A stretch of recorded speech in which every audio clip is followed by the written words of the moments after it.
Friends, welcome to Usha's உலகம். இன்றைக்கி நம்ம வாழைப்பூ வச்சு சட்டுன்னு ஒரு வாழைப்பூ பொரியல் அதை எப்படி செய்யலான்னு பார்க்கலாம்.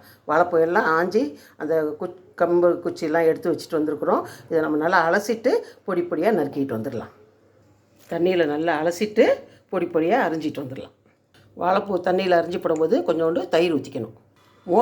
மோரில் போடுறதுனால இந்த வாழைப்பூ வந்து கருக்காமல் இருக்கும். நம்ம கடாயை வச்சு எண்ணெய் ஊற்றிக்கலாம். எண்ணெய் காஞ்சிச்சு. கடுகு, 2 உளுந்தம்பருப்பு, காஞ்ச மிளகாய். கடுகு நல்லா பொரிஞ்சிருச்சு.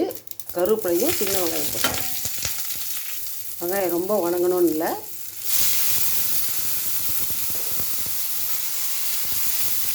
மோர் தண்ணியில் ஊறின வாழைப்பூ எல்லாத்தையுமே அதில் போட்டுக்கலாம். கொஞ்சம் நேரம் ஊற வச்ச பாசிப்பருப்பையும் அது மேலே போட்டுக்கலாம். கொஞ்சமாக 2 ஸ்பூன். காய்க்கு தேவையான உப்பு, மஞ்சத்தூள் போட்டுக்கலாம். வெந்த வாழைப்பூ கூட தேங்காயும் ஜீரகமும் சேர்த்தா வாழைப்பூ கூட்டு ரெடி.